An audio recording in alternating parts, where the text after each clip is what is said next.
Munich follows a set of agents who are dispatched to the titular city following the murder of 11 Israeli athletes and their coach at the 1972 Olympics, having been assigned the task of assassinating 11 Palestinians who the Israeli government believed to be responsible for the massacre.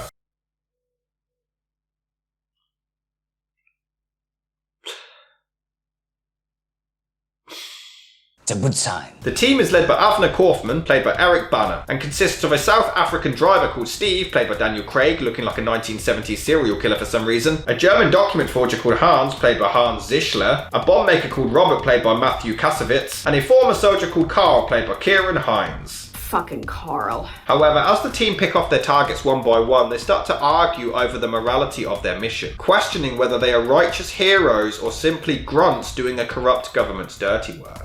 Because once again, Steven Spielberg set out to give the entire world chronic depression. It's just fantastic. The film was based on the 1984 book Vengeance by George Jonas, which chronicled the team's efforts to carry out their mission against the Palestine Liberation Organization. Spielberg had intended to make the movie in 2003, but his plans were delayed when Tom Cruise's schedule became free for him to shoot War of the Worlds, which took priority as it was a much bigger production. Stevie McBeely-Berg's spectacle face tried to keep the film as authentic to the real events as possible, particularly with regard to the assassination of the Israeli athletes, the deaths of the Black September members, and the commando raid in Beirut, all of which happened as depicted on screen. I want receipts. However, there were major changes, most notably that the team who carried out the mission was originally much larger, and in reality the mission ended not because the agents lost their nerve, but because an innocent waiter named Ahmed Bouchiki was accidentally killed after being mistaken for the massacre's orchestrator, which led to 6 of the agents being captured. If you tell anybody about this. The role of Avner was actually written with Eric Bana in mind, as Stevie Weavy was impressed with his performance in Hulk. Really?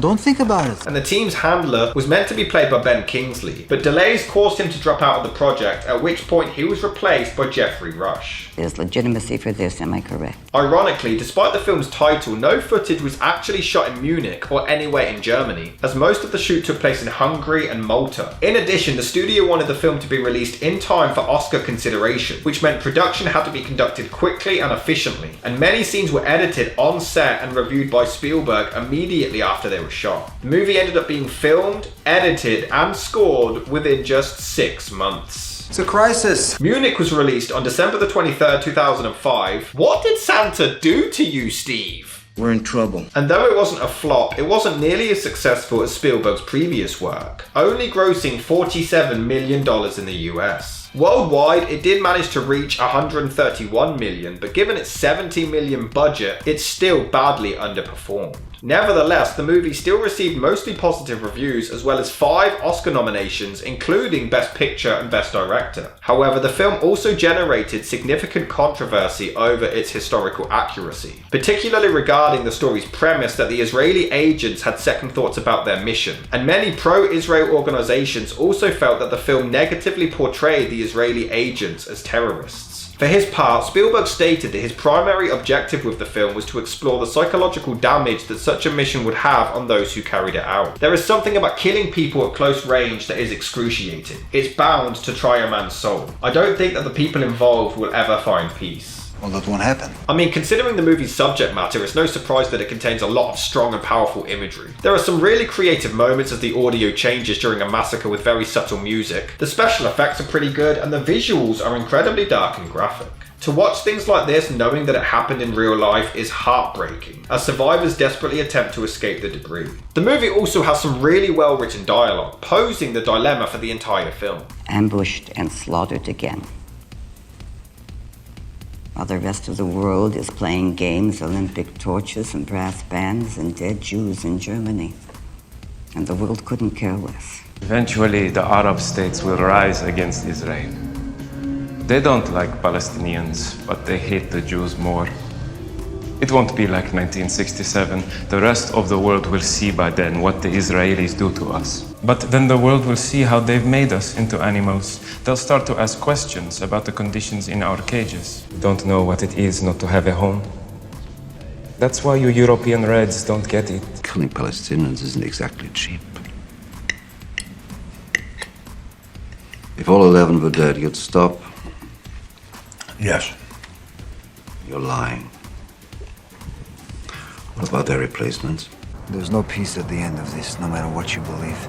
You know this is true. What happened in Munich changes everything.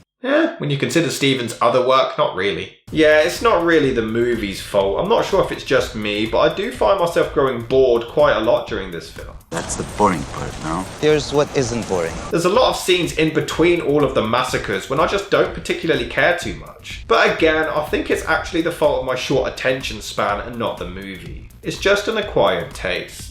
The PLO condemns attack on civilians, though Tell your newspaper for 24 years our civilians have been attacked by the Israelis day after day. About all the years and years of Palestinian blood spilled by Israel. And who mourns for us? You know Israel just bombed. Swallowed my own tongue. Okay, there is a really intense scene when they're about to blow up one of the suspects before discovering that a little girl is inside the building, so they have to rush to cut off the command. It is really suspenseful. Hi. Can I help you? Yeah, can I have a dozen red roses, please? Oh, hi, Johnny. I didn't know it was you. Here you go. That's me. How much is it? It'll be $18. Here you go. Keep the change. Hi, doggy. You're my favorite customer. Thanks a lot. Bye. Spielberg does his thing with not only some cool shots, but turning them into long takes leading into other cool shots. That's the thing, it picks itself back up when people get massacred, but that really shouldn't be the case. These sequences are well put together, but the rest of the movie just doesn't do it for me. The characters just aren't particularly interesting or memorable. The standout for me, however, is Banner, whose acting is actually really good when he hears his daughter's voice on the phone for the first time, which does make for quite an emotional scene. He's the only one who really grabs my attention throughout this movie. You can tell he's slowly losing his mind throughout the film, and the performance is great. He even prepares a grenade for all of the people who didn't like his Hulk movie. So, all of them. There's a really atmospheric and mesmerizing score as Banner bangs his wife and you expect him to die. And he literally nuts as we intercut with a brutal massacre. Symbolism? Or Spielberg being a perverted weirdo?